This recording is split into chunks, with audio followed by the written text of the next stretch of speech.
Railway aspirants के सबसे best YouTube channel the life I study पर मैं सिद्धार्थ आपका बहुत बहुत स्वागत करता हूं। ये वीडियो बहुत इंफॉर्मेटिव होगा क्योंकि लगातार एक ही कॉमन क्वेश्चन पूछा जा रहा है कि पोस्ट अलॉटमेंट कैसे होगा सर, और साथ ही ये भी पूछा गया कि सी मेडिकल वाले व्यक्ति को क्या प्रायोरिटी पहले दी जाएगी, क्या उसको अगर सी मिला है तो उसको सी की पोस्ट मिलना ही तय है। तो ये भी मैं आपको दिखाने वाला हूँ। सारी चीज मैं पूरे प्रूफ के साथ हर एक चीज समझाऊंगा, समझने की कोशिश करना। तो आइए सीधे सीधे चलेंगे। मैंने ऑलरेडी बहुत सारे टॉपिक कवर करने की कोशिश की है। जो भी मुझे अभी तक छोटा मोटा एक्सपीरियंस है वो मैं आपसे शेयर करता रहता हूँ। जिन लोगों को इससे हेल्प मिलती है वो जरूर इस बात को समझते होंगे। तो आइए आपको सीधे सीधे लेकर के चलता हूँ जो हमारा आज चर्चा का विषय है। विषय कुछ इस प्रकार होगा कि यहाँ पर मेडिकल स्टैंडर्ड जो है, मार्क्स और पोस्ट प्रेफरेंस, क्या ये तीनों फैक्टर मायने रखते हैं, क्या रूल्स हैं, क्या सी मेडिकल वालों को प्राथमिकता मिलती है या नहीं, वो हम जानने की कोशिश करते हैं एक छोटे छोटे एग्जाम्पल्स के साथ में। देखिए, सबसे पहली बात, एक छोटा सा एग्जाम्पल आपके सामने शेयर कर रहा हूं। मान लीजिए कि जो पॉइंट्समैन होता है, आप जानते हैं पॉइंट्समैन के लिए A2 मेडिकल रखा गया है। हमने ये माना है कि कहीं पे 500 पोस्ट पॉइंट्समैन की हैं, ठीक है, पॉइंट्समैन की पोस्ट है 500, लेकिन 700 कैंडिडेट ऐसे हैं जिनका मेडिकल स्टैंडर्ड A2 है और जिन्होंने पोस्ट प्रेफरेंस पे जिन्होंने क्या डाला हुआ है, पॉइंट्समैन डाला हुआ है। ठीक है, एक बात ध्यान समझेंगे, मैं बहुत अच्छे तरीके से बताने की कोशिश करूंगा। देखो, 500 कैंडिडेट है, इस पर केवल और केवल किन व्यक्तियों को ले जाएगा, 500 उन व्यक्तियों को ले जाएगा जिनका मेडिकल स्टैंडर्ड A2 है।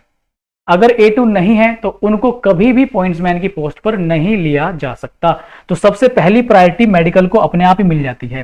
तो फर्स्ट प्रायोरिटी पे मेडिकल स्टैंडर्ड होता है पोस्ट अलॉटमेंट में, क्योंकि अगर इन 500 को भरोगे तो आपको केवल और केवल वही व्यक्ति लेने हैं जिनका मेडिकल स्टैंडर्ड A2 होगा। अब इन 700 व्यक्तियों ने पोस्ट प्रेफरेंस में पॉइंट्समैन डाला है तो इनका मेडिकल स्टैंडर्ड A2 होना चाहिए। दो बातें फिक्स हो गई हैं, क्या कि इन 700 व्यक्तियों ने पोस्ट प्रेफरेंस में फर्स्ट में पॉइंट्समैन डाला हुआ है और इनका मेडिकल स्टैंडर्ड A2 तो होना ही चाहिए, मस्ट है। तो हमने मान लिया, ठीक है, मेडिकल इनका A2 है और पोस्ट प्रेफरेंस इनका पॉइंट्समैन है। तो अब इन दोनों फैक्टर को देखते हुए ये संभावना है कि हाँ, इनको पॉइंट्समैन मिलने के चांसेस हैं। लेकिन अब 700 में से केवल और केवल 500 व्यक्ति ही पॉइंट्समैन पे जा पाएंगे। तो जो हमारे पास रिमेनिंग 200 होंगे, ये क्या करेंगे, इनको भी होल्ड पे रखा जाएगा।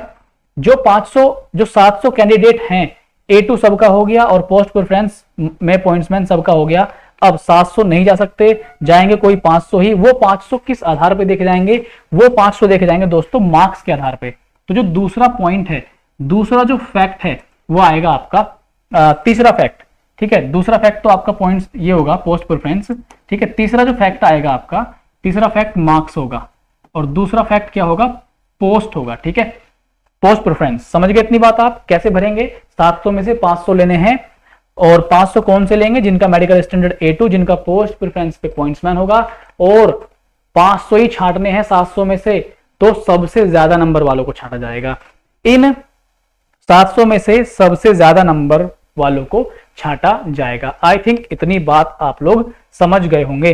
अब ये जो 200 व्यक्ति हैं, इन 200 व्यक्तियों का क्या होगा, क्या ये बाहर हो जाएंगे? बिल्कुल भी नहीं।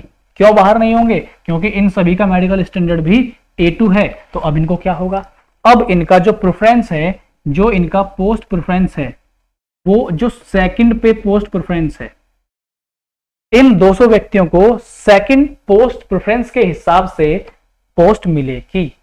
अब आपको चीजें क्लियर हो रही होंगी, बात आपको समझ में आ गई होगी। तो आपको मालूम हो गया कैसे भरना है पोस्ट। ठीक है, अब यहां पर एक सवाल मेरे पास और ये भी आया कि सर जो medical standard B1, B2, C1, C2 वाले हैं, खास करके इसमें सी मेडिकल वाले, तो हम बात कर लेते हैं C1, C2 वालों। देखो, इस बार आप जानते हैं C2 की तो पोस्ट ही नहीं है, और जब C2 की पोस्ट नहीं है तो देखने में ऐसा लगता है और ऐसे चांसेस भी हैं कि इनको कोई भी पोस्ट यहां पर नहीं दी जाएगी। ऐसा लगता है देखने से। हम ये चाहेंगे कि सबको मिल जाए, लेकिन जब C2 की कोई पोस्ट ही नहीं है तो उनको पोस्ट कैसे मिलेगी, ये एक बड़ी चुनौती है जो कि जानने वाली बात होगी। ठीक, अभी C1 मेडिकल वाले को क्या सच में पोस्ट मिलेगी? तो हाँ भाई, पोस्ट तो मिलेगी, पक्का मिलेगी, डेफिनेटली, कोई घबराने वाली बात नहीं है। C1 मेडिकल वालों को पक्का कोई ना कोई पोस्ट मिल जाएगी।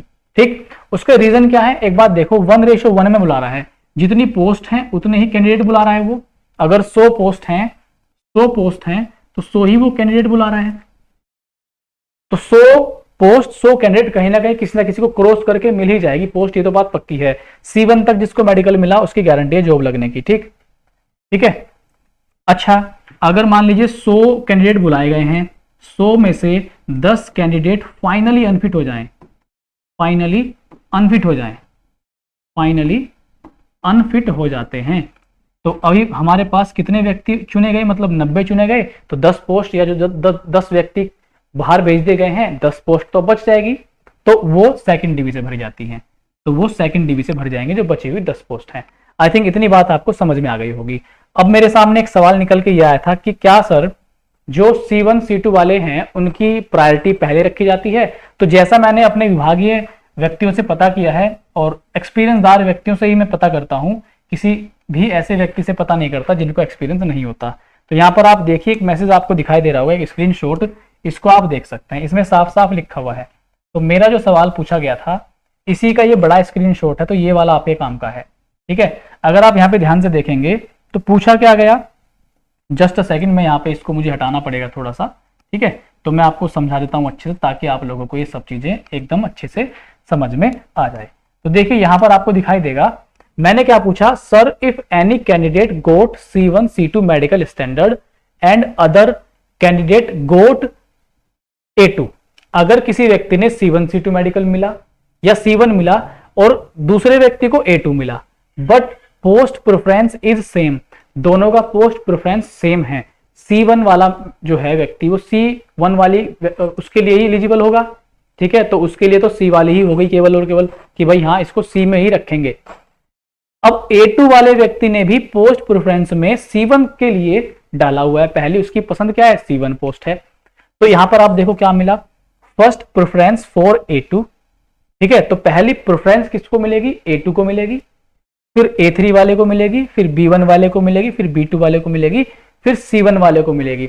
तो कुछ लोगों का ये सवाल मेरे से आ रहा था कि क्या सर जो C1 C2 मेडिकल वाले हैं इनके लिए फिक्स होती है प्रायोरिटी, कि नहीं C1 वालों के लिए C वाली पोस्ट फिक्स है, वो किसी भी हायर मेडिकल वाले को नहीं मिलेगी? तो ऐसा बिल्कुल भी नहीं है।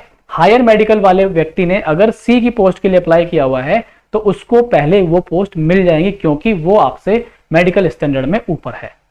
ठीक है, तो इसका ये कतई मतलब निकलता कि C1 वाले को मेडिकल बाहर कर दिया जाएगा या पोस्ट उसको नहीं मिलेगी। मिलेगी, मिलती आती है, मिलती आती रही है और मिलती भी रहेगी, टेंशन आप नहीं लीजिए।